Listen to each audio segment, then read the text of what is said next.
Hello, नमस्कार, आदाब। मैं हूं मोहम्मद अहमद काज़मी, लेकर आया हूं आपका पसंदीदा कार्यक्रम आपके रूबरू। मीडिया स्टार वर्ल्ड को आप इसलिए पसंद करते हैं कि ताज़ा खबरें, सही सोर्स से आने वाली खबरें और कुछ जानकार लोगों से मुलाकातें, ताकि आपके पास नैरेटिव और एनालिसिस सही पहुंचे। क्योंकि प्रोपेगेंडे से बचना एक बहुत बड़ा काम हो गया है। जिस तरह से जो इंटरनेशनल जायनिस्ट वेस्टर्न मीडिया है, बिल्कुल उसी रास्ते पर हमारा जो गोदी मीडिया है वो भी उसी तरह से चल रहा है। जब से ये जंग शुरू हुई थी, पहले दिन से ही ऐसा लग रहा था कि जैसे नेतन्याहू की गोद में, यानी मोदी की गोद से लेकर के वो सीधे नेतन्याहू की गोद में है। उसमें क्या क्या वजह हो सकती है वो अलग से कभी हम बात करेंगे। आज एक बार फिर हम फिरोज मीठी बोरवाला साहब से बात कर रहे हैं। कई वाकयात हैं, कई खबरें हैं जिन पर उनसे बात करनी है। एक तो ये कि मक्का पैक्ट जो हुआ है, जो तुर्की, पाकिस्तान, सऊदी अरब के बीच हुआ, इसके बीच में एक खबर आ गई कि ईरान को भी इनवाइट किया जा रहा है। इस सब के क्या मानी है, भारत के लिए ये कितना अहम है? दूसरे, सीआईए जो अमरीकी खुफिया एजेंसी है, उसके सरबराह पहुंचे हैं सीधे अपने दुश्मन के घर, यानी मॉस्को।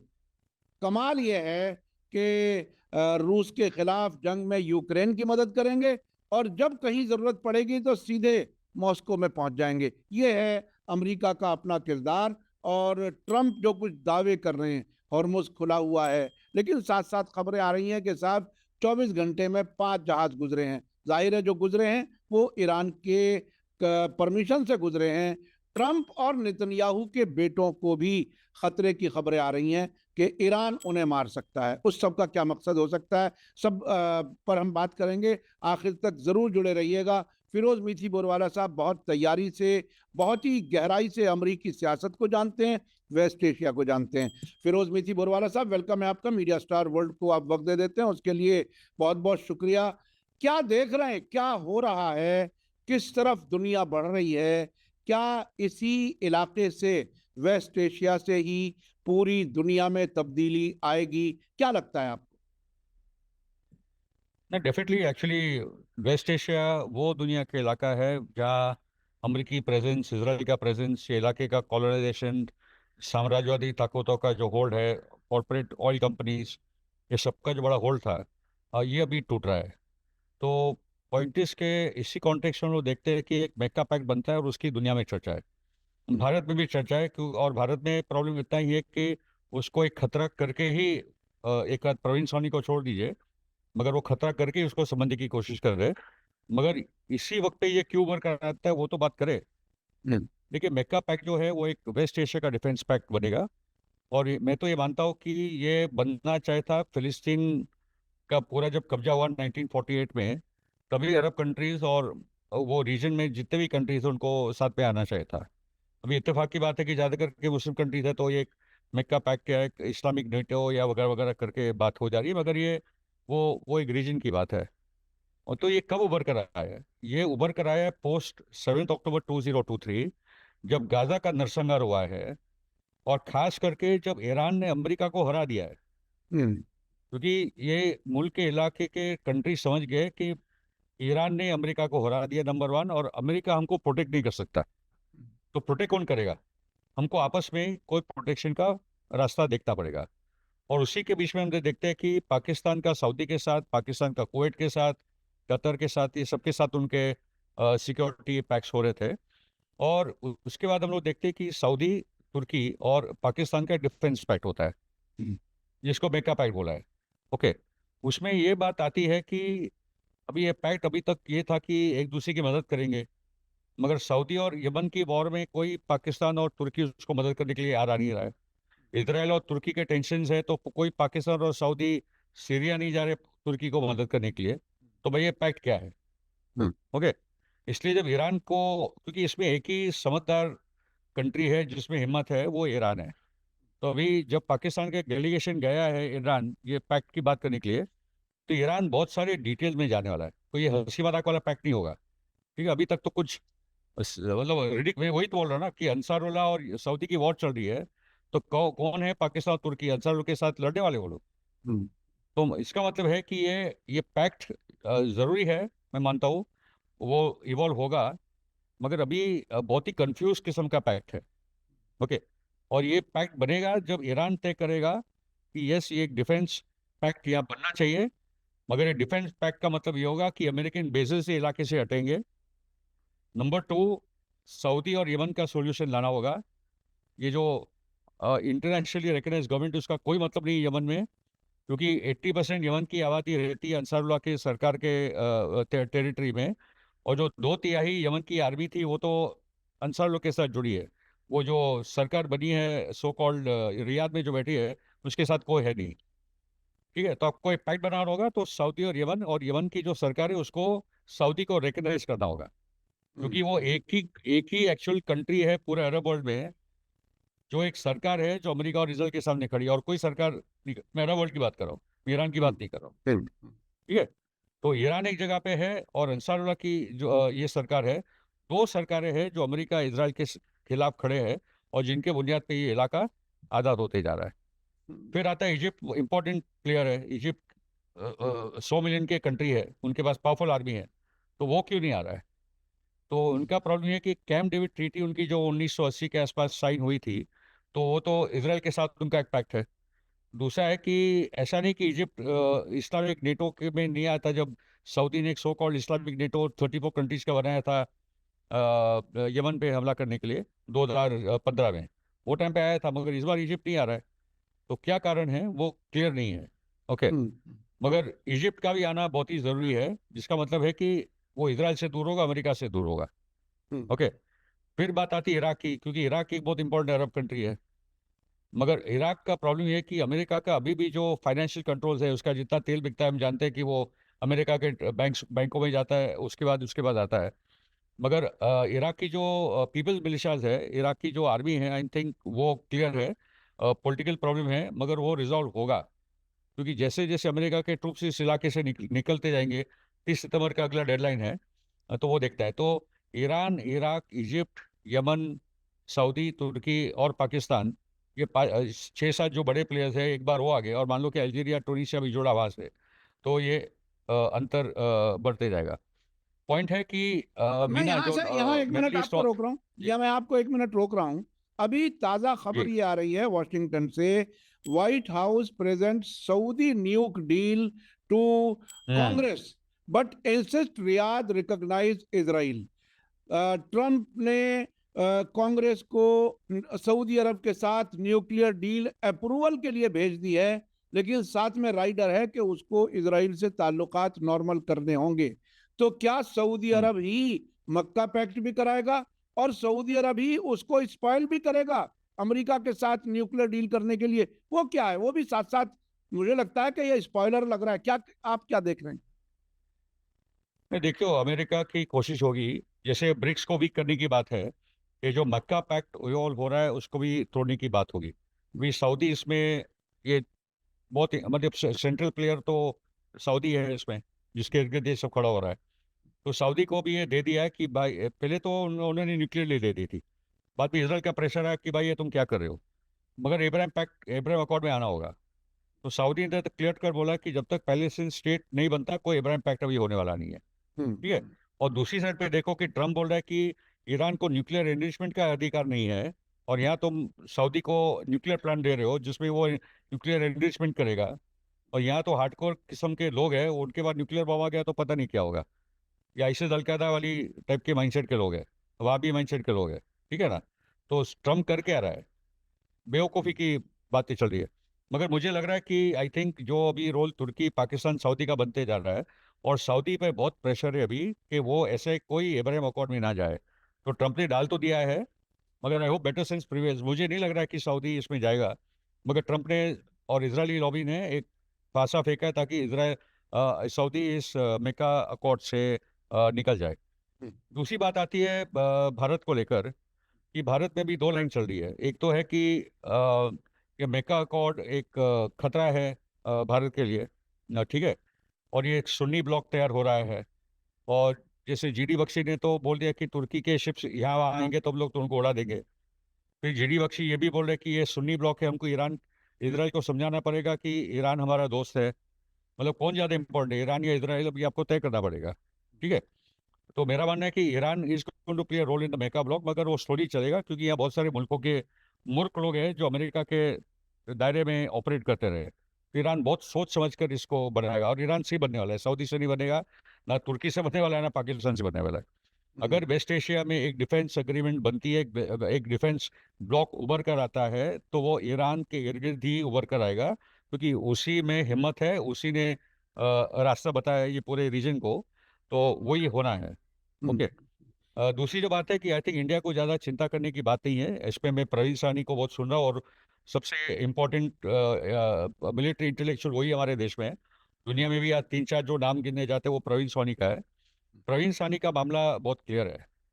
उन्होंने कहा कि बेसिकली इंडिया पाकिस्तान एक ही सिविलाइजेशन है, हमको बैठकर हमारा रास्ता बनाना पड़ेगा। इंडिया पाकिस्तान की कोई जंग नहीं हो सकती, क्योंकि अभी आप जंग लड़ोगे तो आप चीन के खिलाफ लड़ रहे हो। ठीक है। उन्होंने कहा कि जो बालाकोट में जो हुआ, जो बालाकोट का ऑपरेशन हुआ था, जिसमें कुछ हुआ नहीं था, मगर उसी में पाकिस्तान ने स्टडी भी कर लिया था राफेल जेट्स को। इसलिए जब प्रवीण सानी ने कहा था कि ऑपरेशन सिंदूर नहीं होगा और हो गया, तो ऑपरेशन सिंदूर में उन्होंने जो स्टडी कर लिया था उसका उन्होंने नुकसान हमको ऑपरेशन सिंदूर में भुगतना पड़ा। तो अभी प्रवीण सानी का बोलना है कि फाइटिंग पाकिस्तान का मतलब आप चाइना को फाइट करो, उसके सैटेलाइट से, उनके बेदू सिस्टम्स है, उनके J-10FC फाइटर है, उनके PL-15 मिसाइल्स है। तो ये जंग का कोई मतलब नहीं है।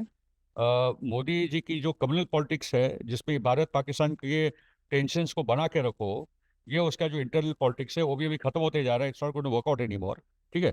तो समझदारी की बात है कि वेस्ट एशिया में एक डिफेंस पैक्ट बन रहा है, सार्क को वापस खड़ा किया जाए, साउथ एशिया की कंट्रीज को, जिसमें भारत, पाकिस्तान, श्रीलंका, क्योंकि हम लोग सबसे दूर हो चुके हैं, कोई हमारा नहीं है। और क्योंकि अभी ये मेका पैक्ट में तो बांग्लादेश की बात चल रही है। ओके। तो आपका ईस्टर्न और वेस्टर्न फ्लैंक में अगर ये सब आके बैठ गए और हम लोग ये मूर्खता के तरीके से उन्होंने ऑपरेट किया, तो बहुत नुकसान होगा भारत को। जी जी, भारत के सिलसिले में जो बातें आपने कुछ कही, उसमें मुझे याद आता है कि कुछ ही हफ्तों पहले कुछ आरएसएस के लोग अमेरिका गए थे, और उसके बाद ये बयान देना शुरू किया था कि पाकिस्तान से बातचीत होनी चाहिए। तो ये जो आरएसएस की तरफ से इशारा था कि अमेरिका ने उन्हें समझा दिया कि आप पाकिस्तान के खिलाफ मत बोलते रहो, उससे बात करो, क्या मोदी जी उससे कहीं बाहर सोच रहे हैं, या कुछ फ्रिंज एलिमेंट्स हैं जो मुसलसल पाकिस्तान के खिलाफ भारत में ऐसा माहौल बनाए रखना चाहते हैं कि कोई बातचीत ही ना हो? और उसमें क्या कहीं मोसाद और CIA से कनेक्टेड लोग हैं जो भारत में ऑपरेट कर रहे हैं? क्या कुछ लगता है? नहीं, बात सही है आपकी कि बेसिकली देखिए, जो श्रीलंका में भी मीटिंग हुई थी और राम माधव भी गए थे, जो सीनियर RSS के लीडर है, और जनरल नरवणे भी गए थे, तो मतलब कुछ सीरियस बातचीत तो होने लगी है ट्रैक 2 में। तो जब कुछ ओवरग्राउंड आएगा, अभी तो पता नहीं एग्जैक्टली क्या हो रहा है, मगर क्या है कि अगर हमको लगता है कि हम लोग बलूचिस्तान जलाते रहे, वो कश्मीर जलाते रहे, तो उसमें से कुछ निकल नहीं रहा है। साउथ एशिया की आबादी सबसे ज्यादा है, भारत, पाकिस्तान, बांग्लादेश को मिला लो तो चीन से ज्यादा आबादी हमारी है, मगर गरीबी भी इतनी है, क्योंकि हमारे हथियारों में इतना पैसा जा रहा है कि हम लोग अपने लोग को देख नहीं पा रहे। ठीक है। तो समझदारी की बात है कि जो मुशर्रफ वाजपेयी पैक्ट नियरली हो चुका था कश्मीर को लेकर, उसी के इर्द गिर्द कुछ अंडरस्टैंडिंग बना के आगे बढ़े, चाहे वो मोदी करे या अगली सरकार जो भी आएगी, और आएगी अभी बीजेपी के ये सरकार के बाद, ये तो जाने वाले हैं। EVM जाएगा तभी आ जाएगी, वो भी अलग मुद्दा है, मगर वो जाने वाले हैं, अभी बहुत अनपॉपुलर होते जा रहे हैं। तो आई थिंक अगली सरकार को ये सब समझते हुए इसका रास्ता निकालना पड़ेगा। उसमें ये भी होगा कि ईरान को भी भारत की जरूरत है, भारत को भी ईरान की जरूरत है, ये दोनों भी रियलिटी है, मगर ईरान भी अभी देखेगा कि अगर भारत अपनी इजराइल वाली रास्ता ही अपनाता है, तो हम लोग ईरान को लगभग खो चुके हैं। एक ट्रस्टेड एलाई करके रिश्ता है, मगर ना रशिया के साथ हमारा आज वो रिश्ता है, ना ईरान के साथ हमारा वो रिश्ता है, क्योंकि यहाँ अमेरिका के साथ हम लोग बहुत करीब जा चुके हैं, इजराइल के बहुत करीब जा चुके हैं।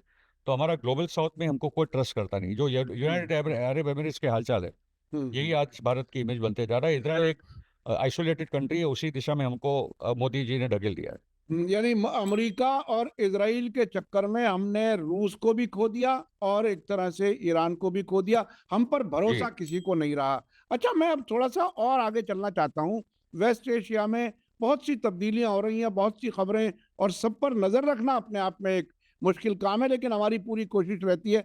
अभी सीरिया को टेररिस्ट लिस्ट से हटाया है अमेरिका ने, और ये वो टेररिस्ट है जो हुकूमत का सरबराह है, जो प्रेसिडेंट बनाया है, उस पर $1 करोड़ का आतंकी होने की वजह से इनाम भी था।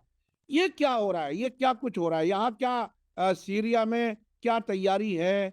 वो ये कहते हैं कि सब ईरान से इसको अलग हमने कर दिया तो ये बड़ा काम हो गया। ये terrorist president, terrorist turned politician जो है, उस मुल्क को, उस हुकूमत को एक तरह से टेररिस्ट लिस्ट से बाहर निकाल दिया। यानी क्या है, आप कैसे देख रहे हैं इसको?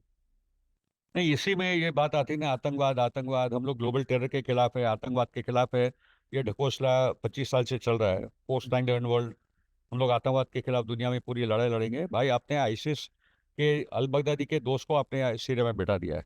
हम्म, अल बगदादी का नंबर 2 था, जोलानी, जो आज सीरिया का प्रेसिडेंट है। ठीक है। हम्म, तो बराबर से आईसिस को खड़ा किया गया इराक में, मगर इराक की मिलिशिया ने उनको हरा दिया, इराक के लोग ने हरा दिया। सीरिया में वो काम कर पाए क्योंकि सैंक्शंस ने बहुत हार्म किया। और रशिया को भी जो प्रोटेक्शन देना था सीरिया को इजराइल के खिलाफ, रशिया प्रोटेक्ट कर रहा था आईसिस के खिलाफ। मगर इजराइल के सवाल पे पुतिन का एक प्रॉब्लम था, सैंक्शंस ने बहुत हाल खराब किए और उसमें ये वो समाज गिर गया। वो सेक्टेरियन पॉलिटिक्स में सुन्नी शिया के सवाल पे वो गिर गया। मगर आज ये देख रहे हैं कि Syria out of the x of resistance है। जो ईरान इराक से होकर, सीरिया से होकर, जो लेबनान हिजबुल्लाह के पास हथियार जाते थे, वो सीरिया जोलानी की सरकार पकड़ लेती है। ठीक है। तो ये समझ नहीं आ रहा है कि जोलानी किसके लिए काम कर रहा है, और उसके बार बार इसराइल के फेवर में भी बयान आते हैं। इसराइल ने इलाके कैप्चर कर रखे, कोई जोलानी के अलकायदा और आईसिस के जो आतंकवादी है वो उनको छुड़ाने के लिए जा नहीं रहे। उत्तर में तुर्की ने कुछ इलाके लेकर रखे हैं। तो सीरिया को तो ये लोग ने, जो एक बहुत स्ट्रांग अरब कंट्री था, आज सीरिया को बहुत ही वीक बना दिया। और इसलिए बोलता हूं कि जो सीरिया हारे, मगर यमन एक बहुत बड़ी ताकत करके आज ईरान के साथ खड़ा है। और सीरिया भी कभी ना कभी आएगा, मैं तो मानता हूँ लौटेंगे। ये अब तो बहुत वो समाज टूटा है, मगर जो नेशनलिस्ट फोर्सेस सीरिया में, वो कभी ना कभी उठेंगे। ये सब आतंकवादियों के खिलाफ सूट पहना दिया, अंग्रेजी बोलता है तो भाई हो गया, आतंकवादी नहीं है वो। जी जी, अब मैं थोड़ा सा साथ साथ समझना चाहूंगा। सीरिया में एक और खेल हो रहा है, तुर्की और इजराइल। वो नहीं, वो हमला कर दिया गया तुर्की के कंट्रोल वाले इलाके में। और क्या ये फिक्स मैच लग रहा है? क्या ये नूरा कुश्ती है? क्या खुद तुर्की इजराइल के हाथों नहीं खेल रहा? क्या तुर्की अमेरिका के इशारों पर काम नहीं कर रहा है? ये क्या कुछ है, ये खेल क्या है? दुश्मन दोस्त कोई दुश्मन के तौर पर प्रोजेक्ट करना और फिर उसकी पिटाई करना और फिर अपनी ताकत दिखाना, ये है या कुछ और है? देखिए, तुर्की को अगर प्रूव करना है, बेनिफिट ऑफ डाउट उसको अगर देना भी है, तो तुर्की को सीधा एक काम करना है कि जो 40% तेल अजरबैजान से, तुर्की से होकर इसराइल जाता है, एर्दोगान को वो तेल बंद कर देना चाहिए। हम्म, और इसराइल से जितनी चीजें एक्सपोर्ट होती है तुर्की को, वो बंद कर देना चाहिए। हम्म, मगर वो सिग्नल देने के लिए तैयार नहीं है। हर महीना एक आध 10-11 की रैली कर देगा, तुर्की के झंडे लाएंगे, फिलिस्तीन के झंडे लाएंगे, और सब घर चल जाते हैं, खत्म हो जाता है। हम्म, ठीक है। तो ये मुझे याद है मावी मारवाड़ के टाइम पे, कि ईरान जो इतना पॉपुलर मुस्लिम वर्ल्ड में हो गया था, उसको काउंटर करने के लिए उन्होंने मावी मारवाड़ को खड़ा करके तुर्की को आगे किया था। हम्म, तो इसीलिए कि तुर्की खतरा है, तुर्की खतरा है बोलते रहते, ताकि ईरान का जो इम्पोर्टेंस है मुस्लिम वर्ल्ड में, और बहुत ही पॉपुलर है आज मुस्लिम वर्ल्ड में, पूरे दुनिया में ईरान पॉपुलर है, उसको कम करने के लिए तुर्की को आगे आगे बढ़ाया जाता है। हम्म, तो इसलिए इस बार जो हुआ था कि हम लोगों ने एक एयरबेस को अटैक किया, जहाँ तुर्किश थे, तो वो एयरबेस में कोई तुर्की उर्की था नहीं। ओके। ना तुर्की ने इसका कोई जवाब दिया, वो चला गया। खाली इतना है कि आई थिंक ईरान और तुर्की और ये जो सेम पेज पे कुर्दिश इशू पे, वो इम्पोर्टेंट है कि वो कुर्द को कोई वो सबके लिए खतरा है। जिस प्रकार से, और आपको और एक बात बताओ तो सीरिया की, हम्म, कुर्द जो मानने के लिए तैयार नहीं थे असद की बात, हम्म, ओके भाई, एक पॉलिटिकल सेटलमेंट करो, क्योंकि अमेरिका की छत्र छाया में वो नॉर्थ ईस्ट सीरिया में उन्होंने कब्जा कर रखा था। हम्म, या पानी भी है, खेती भी है, तेल भी है, तो वो कुर्दों को मजा आ रही थी। मगर अभी क्या है, अभी उन्होंने क्या सेटलमेंट किया है सीरिया की सरकार के साथ, क्योंकि अमेरिका ने प्रोटेक्शन हटा दिया है, तो अरब और कुर्दों की लड़ाई होगी, बहुत सारे इलाकों से कुर्दों को हटना पड़ा है। और जो सीरियन डिफेंस फोर्सेस थी, कुर्दों की आर्मी, हम्म, आज उन्होंने इसको डिसॉल्व कर दिया है, और जो सीरियन आर्मी है उसमें वो लोग चले गए। तो हम्म, कुर्दों ने तो अपने हथियार रख दिए लगभग, हम्म, और सीरियन आर्मी के, तो और असद के साथ आपकी अच्छी डील मिल सकती थी। मगर आप अमेरिका के साथ गए, तो आपका साथ अमेरिका ने भी छोड़ दिया, और आप हम्म, जोलानी के और ये अलकायदा और आईसिस के जो आतंकवादी है, उसके हाथ में आप आज आपकी आपकी कम्युनिटी चली गई है। इतना बड़ा विश्वासघात कुर्दों ने सीरिया में किया है। और इसलिए वो कि सीरिया में जो मार पड़ी उनको, इसलिए ईरान वाले मुद्दे पे इस बार कुर्द आए नहीं कि भाई अमेरिका ने तो वहां दगा दिया था, हम लोग ईरान के सामने अभी नहीं जाते। ये अच्छा, सब इसको हुआ है। इसको इसको इस तरह से भी तो देखा जा सकता है, एक एक नजरिया हो सकता है, मैं ये कह रहा हूँ कि खुद जो दमिश्क में इस वक्त सरकार है वो अमेरिका और इजराइल की और सऊदी अरब की और तुर्की की पसंद की है, और कुर्द जो हैं वो भी अमेरिका के फंडेड, अमेरिका के इशारों पर काम करने वाले थे। तो क्या वाशिंगटन ने ही इनको आपस में मिलवा दिया है? ये भी तो एक नजर हो सकती है, आपको ऐसा नहीं लगता? देखिए, इतना तो हो चुका है कि अमेरिका के बेसिस अभी टिक टिक नहीं पाएंगे, हम्म, तो उसके रिप्लेसमेंट में ये सब आ रहे हैं। हम्म, प्रोसेस तो शुरू हो चुका है। हम्म, ठीक है। और जैसे जैसे लोगों का दबाव बनेगा और एक हिम्मत मिलती जाएगी, तो ये चीज़ें आगे बढ़ती जाएगी। और हम्म, ईरान जब भी आएगा, और ईरान आएगा, तो चीज़ें और भी क्लियर हो जाएगी। हम्म, और एक रिपोर्ट आई थी कि जहाँ जहाँ भी अमेरिकन मिलिट्री बेस है, सऊदी बोल रहा है कि, और कि ये कोई कोई बार इन सब जगह, कि बेसिकली एक चाइना के इकोनॉमिक जोन यहाँ बने। हम्म, हम्म, तो रिप्लेसमेंट तो हो रहा है। ठीक है। उसके साथ आप देखिए कि ट्रम्प अभी भी कोशिश कर रहा है कि हॉर्मुज को तो मैं ही कंट्रोल करता हूँ, हम्म, और मैं बहुत ही भयंकर किस्म के सैंक्शन लगाने वाला हूँ, कि जो जो देश ईरान के साथ ट्रेडिंग करते हैं, तो चाइना ने बोला भैया कुछ होने वाला नहीं है तुमसे। अजरबैजान, जॉर्जिया, सब कंट्रीज ने मना कर दिया है। तो ये सैंक्शंस तो अभी बहुत छोटी मोटी बात ईरान के लिए बन चुकी है। हम्म, और ऊपर से आप देखेंगे कि जो ट्रम्प का जो डेट है, अमेरिका का डेट, वो $40 ट्रिलियन तक जा चुका है। उससे जब टेक ओवर किया था लगभग 2 साल पहले, हम्म, तो 32-33 ट्रिलियन डॉलर्स था। ये भाई ने 225 तक ऐड कर दिया है उसके आते हम्म, हुए। ये हम्म, पूरे वॉर और बिलियनर्स और ट्रिलियनर्स को टैक्स कट करो करते करते 40 ट्रिलियन। तो साल का आपका $1 ट्रिलियन तो खाली आपका इंटरेस्ट भरने में जा रहा है। आपका हम्म, बजट का सबसे बड़ा जो हिस्सा है 13%, वो तो इंटरेस्ट पेमेंट में जा रहा है। ये ट्रम्प का पूरा मैनेजमेंट। हम्म, इसलिए आज ये हो गया कि जो रेड स्टेट्स है, जो रिपब्लिकन स्टेट्स है, आइडेहो, आर्कानसो, बहुत सारे स्टेट्स हैं जो आज खतरे में हैं। इन्फ्लेशन नंबर 1 इशू है, ईरान वॉर नंबर 2 इशू है, गाजा जेनोसाइड सवाल है, और ट्रम्प की झूठ, और हम्म, एप्स्टीन फाइल पे और बात होगी, क्योंकि वहां भी बहुत इंटरेस्टिंग डेवलपमेंट हो रही है। बिल्कुल। मैं एप्स्टीन फाइल पे आने से पहले मैं थोड़ा सा एक और खबर पे आपकी नजर जानना चाहता हूँ। दो खबरें हैं, बिल्कुल तकरीबन पैरेलल आई हैं एक साथ ही, 24 घंटे के अंदर अंदर या 48 घंटे के अंदर अंदर। इसमें एक तो ट्रंप के बेटे को, बैरन ट्रंप को खतरे की बात कही गई है कि ईरान उसको मारने वाला है, और वहाँ की खुफिया एजेंसियों को मालूम है कि ईरान की तरफ से खतरा है।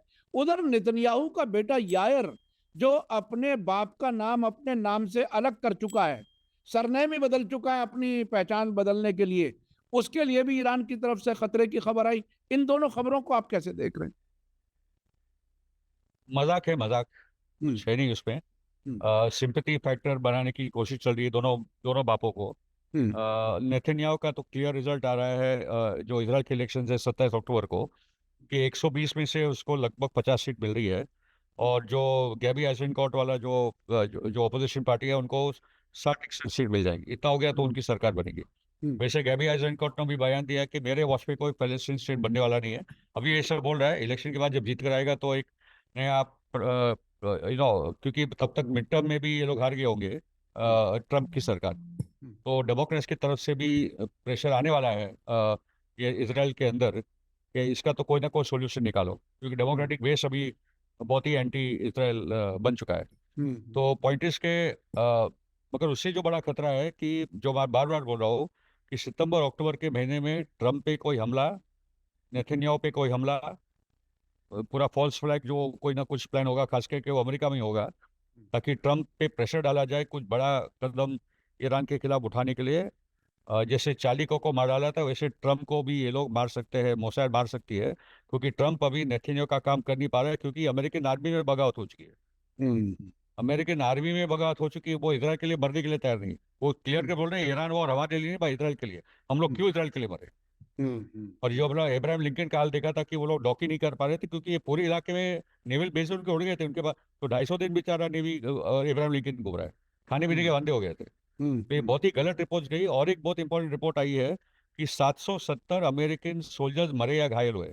ये 15 और 18 की जो बात चल रही है ना, 770 ऑफिशियल, मतलब ये अमेरिकन मीडिया की रिपोर्ट है, ऑफिशियल नहीं है, मगर उनका जो स्टडी बोल रहा है कि 770 अमेरिकन सोल्जर्स या मर गए या घायल हो गए, उससे ज्यादा ही होंगे।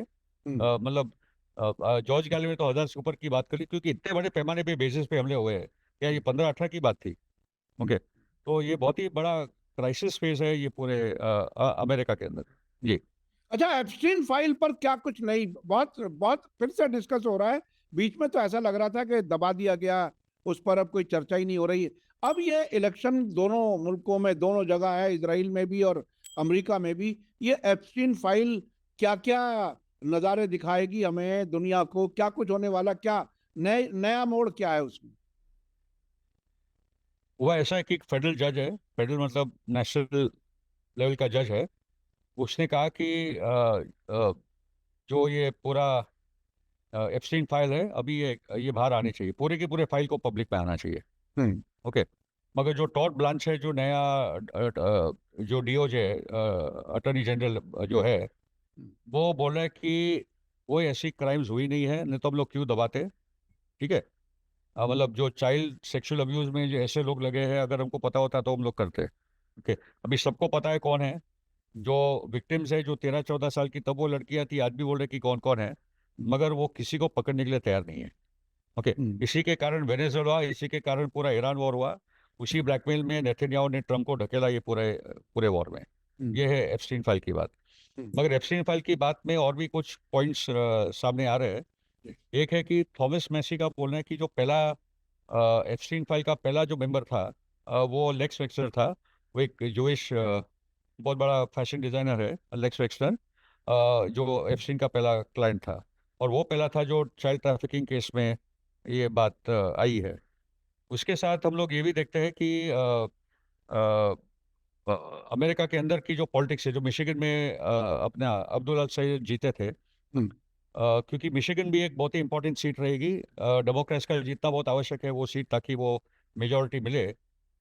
मगर उनके जो सामने माइक रॉजर्स है, जो रिपब्लिकन पार्टी के हैं, वो फ्लोरिडा में रहते हैं और मिशिगन में इलेक्शन लड़े। माइक रॉजर्स ने बोला है कि मुझे इजरायली लॉबी के पैसे नहीं चाहिए। आप सोचो, यहाँ $70 बिलियन लगा दिए थे अब्दुल अल सईद को हराने के लिए, और वो जीता उसके बावजूद। और माइक रॉजर्स अभी बोल रहा है कि मुझे एपैक के पैसे नहीं चाहिए, क्योंकि इतना टॉक्सिक हो चुका है अभी इजरायली पैसा लेना और एपैक का पैसा लेना। ये बहुत बड़ी जीत है जोरान ममदानी जैसे लोगों की, जिन्होंने पूरा, तो ये हम लोग देख रहे हैं कि जो प्रेशर आ रहा है, जो रेड स्टेट से आइडेहो, आर्कांसो, टेक्सास, सब जगह जो एकदम, जो ट्रम्प एकदम स्वीप किए थे, ये सब स्टेट्स में आज ये प्रॉब्लम आ रहा है। उसके साथ और एक इंटरेस्टिंग डेवलपमेंट हो रही है अमेरिका में, कि अभी हमारे मोहन भागवत जी जा रहे हैं, उनका मेडिसिन स्क्वायर में बहुत बड़ा गैदरिंग है, आई थिंक 29 अगस्त को। मगर वहाँ हमारे जो हिंदूज फॉर ह्यूमन राइट्स है, सुनीता विश्वनाथन, और वो एक प्रोग्रेसिव हिंदू ग्रुप है, हमारे दोस्त लोग हैं, उन्होंने एक मूवमेंट चलाई वहाँ कि मोहन भागवत की मीटिंग वहाँ कैंसिल होनी चाहिए। वो एक फैशिस्ट है, वो नफरत फैलाते हैं, भारत में दंगे करते हैं, मुसलमानों के खिलाफ, क्रिश्चियंस के खिलाफ, दलितों के खिलाफ। तो जोरान ममदानी से अपील हुई कि आप मेयर हो, वो मीटिंग आप कैंसिल करें। मगर जोरान ममदानी ने यह बात बोली कि एक पब्लिक मीटिंग को मेरे इख्तियार में होता नहीं, अगर वो को कानून तोड़ते हैं तो अलग बात है, मगर ऐसे फ्रीडम ऑफ एक्सप्रेशन के बुनियाद पे नहीं रोक सकता। मगर जो लैंडर है, जो जोरान का जो दोस्त है, जो यहूदी है, वो उस मीटिंग में गया था आरएसएस के खिलाफ बोलने के लिए। तो एक वातावरण भारत में और पूरी दुनिया में बन रहा है आरएसएस के खिलाफ, जो जंतर मंतर के बाद जो पूरा एक चैलेंज हो रहा है, जो भारत का जेनजी अभी आरएसएस और ये सब की बात सुनने के लिए तैयार नहीं है। उसके जगह पे अब और भी देखेंगे कि जो रैबाई शमूली है, बहुत ही खतरनाक यहूदी कट्टर रैबाई है, उसने तो सीधा का सीधा बोला है कि भैया तुम लोग अभी यहूदियों से डरो, हमसे डरो। ठीक है, और उसे तो टकर कार्लसन और कैडेंस ओवेंस को धमकी दे दी है कि इन जैसे लोग को मार लेना चाहिए। और तो उनका क्या है कि अभी लोग समझ गए कि लोग हमसे प्यार नहीं कर सकते, क्योंकि उनके कारनामे ऐसे ही है। हम लोग यहूदी से गुस्सा इसलिए नहीं क्योंकि वो यहूदी है दुनिया में, ठीक है ना, गुस्सा है क्योंकि आपने जेनोसाइड किया है, आप बलात्कार कर रहे हो, आप टॉर्चर कर रहे हो, आप बोले कि हम ही सर्वश्रेष्ठ से, आप जानवर लोग हो, आप पैदा ही हो हमारी सेवा करने के लिए, इसलिए लोगों को गुस्सा है। ओके, और ये वेस्टर्न वर्ल्ड, ग्लोबल साउथ में तो ऐसा कोई प्रॉब्लम था नहीं, मगर आज आप देखो कि वो श्रीलंका जाते हैं, थाईलैंड जाते हैं, टूरिस्ट तो जहाँ पता चलता है कि इजराइल के लोग आए तो वहाँ गुस्सा में लोग उनको निकाल देते हैं रेस्टोरेंट से, होटलों से, बोलते हैं तुम लोग निकल जाओ। हम्म, ये उनके उनके एक्शंस के कारण ये सब हो रहा है। ओके, बिल्कुल बिल्कुल। तो द लेकिन पॉइंट भारत इज में के ये बहुत लेकिन ही लेकिन भारत में हिमाचल प्रदेश में बाकायदा यहूदियों के लिए जो इजराइल से आते हैं फौजी, उनके आराम के लिए वो बड़ी आरामगाह बन चुका है हमारे मोदी जी। और कुछ लोग तो कश्मीर के बारे में भी कहते हैं कि वहां तक भी ये यहूदी पहुंचते हैं इजरायली। तो क्या क्या कर रहे हैं यहाँ पर? देखिए, मेरा तो बहुत पहले से एक असेसमेंट है, बीच में मैं 1 मिनट ले रहा हूँ, कि जहां भी अमेरिका और इजराइल दोस्त के तौर पर पहुंचते हैं, उन मुल्कों को तबाह करते हैं। हमने कई मुल्क देखे हैं। मुझे डर है, मुझे खौफ है कि अमेरिका की सैकड़ों सीडी नंबर गाड़ियां घूमती हैं दिल्ली और दिल्ली के आसपास में, सैकड़ों। आखिर डिप्लोमेटिक क्या काम होते हैं? और उसके अलावा इसराइल का इन्वॉल्वमेंट हर जगह। तो ये हमारे देश के लिए, मुझे ऐसा लगता है कि बहुत ही खतरनाक है। और इस वक्त इसराइल का असर जो हमारी सरकार पर है, जिसकी वजह से हमारे मोदी जी गए 26 फरवरी को, 2 दिन पहले, जंग से पहले, और आज तक हमारी इमेज और खराब हुई है। पूरी जंग में भारत ने हथियार भेजे हैं, कई हजार, 2,500 से ज्यादा शिपमेंट गए भारत से हथियारों के। वो हमने अलग से रिपोर्ट आपको भेजी थी। और एक वीडियो और आप कल देखेंगे, जायनिज्म और आरएसएस का रिश्ता, रिसर्च बेस्ड है, उसे आप कल जरूर देखिएगा। हम मीडिया स्टार वर्ल्ड से जारी कर रहे हैं। जी, आप अपनी बात जारी रखिए, और थोड़ा सा वक्त हमारे पास कम रह गया, थोड़ा सा एक ओवरऑल सिचुएशन को जरा समराइज कर दीजिए तो लोगों को आसान हो जाए। देखिए, एप्स्टीन फाइल का मुद्दा अभी बाहर आ रहा है, उस पर ध्यान रखिए। दूसरा है कि हम लोग अभी सितंबर के तरफ आ रहे हैं, तो 9/11 को लेकर अमेरिका में बहुत बड़े पैमाने पे सोशल मीडिया पे चर्चा है कि ये तो इजराइल और सीआईए ने किया था, मोसाद और सीआईए ने किया था। ठीक है, और उसमें आप देखेंगे कि कुछ लोग थे, अभी जैसे हावर्ड लुटनिक है जो कॉमर्स सेक्रेटरी है ट्रम्प की सरकार में, उसकी भी ऑफिस थी वो बिल्डिंग में, उस दिन वो काम पे नहीं गए। ठीक है, लैरी सिल्वरस्टाइन जो बुश के दोस्त और नेतन्याहू के बहुत अच्छे दोस्त, जिन्होंने बिल्डिंग 6 महीने पहले खरीदी $15 बिलियन में, और 1.5 बिलियन to 2 बिलियन डॉलर्स कमा गए, वो भी उस दिन काम पे नहीं गए थे अपने ऑफिस में, रोज जाते थे, नहीं गए थे।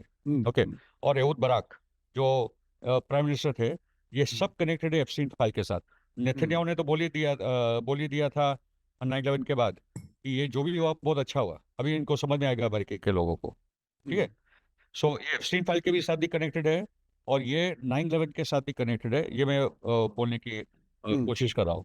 जी जी और जी। आखिरी में इतना बता दूं कि आपने एकदम सही बात कही कि जो जो देश इसराइल के चंगुल में फंसा वो बर्बाद हो गया। ठीक है, बिल्कुल बिल्कुल। तो बहुत जरूरी है कि अमेरिका का तो हाल दिख ही रहा है कि कहाँ से कहाँ ये लोग ने अमेरिका को पहुंचा दिया। बिल्कुल पोस्ट 9/11 वर्ल्ड में $8 to 9 ट्रिलियन का खर्चा हो चुका है, और ईरान वॉर और ये सब जो भी चल रहा है, ट्रम्प ने भी उसी रास्ते में देश को खड्डे में डाल दिया है। ठीक है, बिल्कुल वो तो अपना बिल्कुल कमा के निकल जाएगा 2 साल में, बिल्कुल। मगर अमेरिका को पूरा का पूरा ये लॉबी ने और ट्रम्प ने मिलकर खत्म कर दिया है। उसके साथ डेमोक्रेटिक पार्टी में जो बगावत हो रही है, खास करके हकीम जेफरीज, अभी जो जैरेड कुशनर के साथ उनकी मीटिंग हुई कि ये मिड टर्म के बाद कैसे मैनेज किया जाए, तो इतना गुस्सा है। जो जो भी डेमोक्रेटिक पार्टी के लीडर अभी इसराइल के करीब है, उन पे बहुत गुस्सा जा रहा है। ओके, तो इसका मतलब है कि डेमोक्रेटिक पार्टी में से जो एक एंटी इसराइल कैंडिडेट ही सामने आएगा, ये भी मिड टर्म के बाद जैसे ये प्राइमरी चालू होती है, ये हम लोग देखेंगे। तो बिल्कुल बिल्कुल बहुत इंटरेस्टिंग पोजीशन है ये जो पूरा क्योंकि ईरान ने भी मेका अकॉर्ड को वेलकम किया, मेका जो डिफेंस पैक्ट है उसको वेलकम किया है। बिल्कुल तो ईरान समझ रहा है कि किस मतलब उसी के कारण ही बना है ना, नहीं तो अभी तक तो बन ही नहीं रहा था। तो बिल्कुल। ईरान जब ये पैक्ट में आएगा तब सही दिशा में चीजें जाएगी। जब और ईरान भारत को इस चिंता करने की जरूरत नहीं है। भारत को चिंता करने की जरूरत नहीं है, हम लोग को पॉलिटिकली स्मार्ट तरीके से काम करना होगा। इसराइल से दूर हो जाओ, ईरान के करीब हो जाओ, और मुस्लिम वर्ल्ड हमारा कोई दुश्मन नहीं, मुस्लिम वर्ल्ड के साथ हमारे अच्छे ताल्लुकात है। भारत पाकिस्तान के रिश्ते भी सुधारो, और South Asia, West Asia, ASEAN countries, Shanghai Cooperation Organisation, BRICS है, ईस्ट एशियन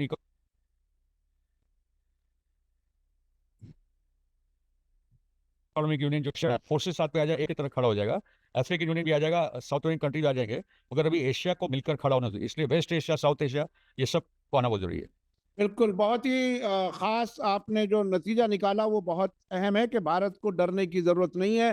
तमाम अपने पड़ोस के मुल्कों से, वेस्ट एशिया से, ईरान से सबसे ताल्लुकात हमें अच्छे बनाने। मैं आखिर में एक चीज़ और ऐड कर रहा हूँ, वो ये कि जिन मुल्कों में अमरीकी एम्बेसियाँ हैं, मेरा अपना तज्ज़िया ये है कि चूँकि अमरीका और इज़राइल के बीच में एक अंडरस्टैंडिंग है कि हर इजरायली जो जो अमेरिकन वो हैं तो उनके पास दोनों सिटीजनशिप होती हैं, अमेरिकन भी और इजरायली भी। जहां जहां इजरायली एम्बेसी नहीं है, अमरीकी एम्बेसी है, वहां उस रास्ते से इजरायली लोग अमरीकी एम्बेसियों में काम करते हैं। और एक तजर्बा बहुत ही इंटरेस्टिंग सईद नकवी साहब ने कई बार जिक्र किया, मैं उसका भी जिक्र करूं कि उनकी एक मुलाकात थी, इंटरव्यू करने वो पहुंचे थे डिपार्टमेंट ऑफ स्टेट में, और जिससे मुलाकात करनी थी उससे पहले ही अमरीकी लोग कुछ इजरायली ऑफिशियल्स को लेकर के आए, नकवी साहब को एक खास रिक्वेस्ट की, बात की। यानी दोनों ये बिल्कुल मिलकर के काम करते हैं, डिपार्टमेंट ऑफ स्टेट से लेकर के दुनिया भर में अमरीकी एम्बेसियों में भी इजरायली मौजूद हैं। इसलिए ये बहुत ही क्लैरिटी के साथ समझना चाहिए कि जहां इजरायली एम्बेसी नहीं है वहां इजरायली ना हो, ये बिल्कुल ज़रूरी नहीं है। बहुत बहुत शुक्रिया, बहुत बहुत शुक्रिया। ये तमाम तजर्बात की रोशनी में हम आपको बता रहे हैं, और आंखें खोल करके जीना चाहिए, इसलिए बहुत ज़रूरी है। मीडिया स्टार वर्ल्ड मुसलसल इसी काम को कर रहा है। आज का वीडियो आपको कैसा लगा कमेंट्स में ज़रूर लिखें और ज़्यादा से ज़्यादा लोगों तक शेयर करें। इसी के साथ मुझे दीजिए इजाज़त। धन्यवाद, शुक्रिया। जय भारत, जय हिंद। जय। हमारे चैनल मीडिया स्टार वर्ल्ड को सब्सक्राइब कीजिए और बेल आइकॉन दबाइए ताकि हमारी हर नई वीडियो का नोटिफिकेशन आपको सीधे मिलता रहे।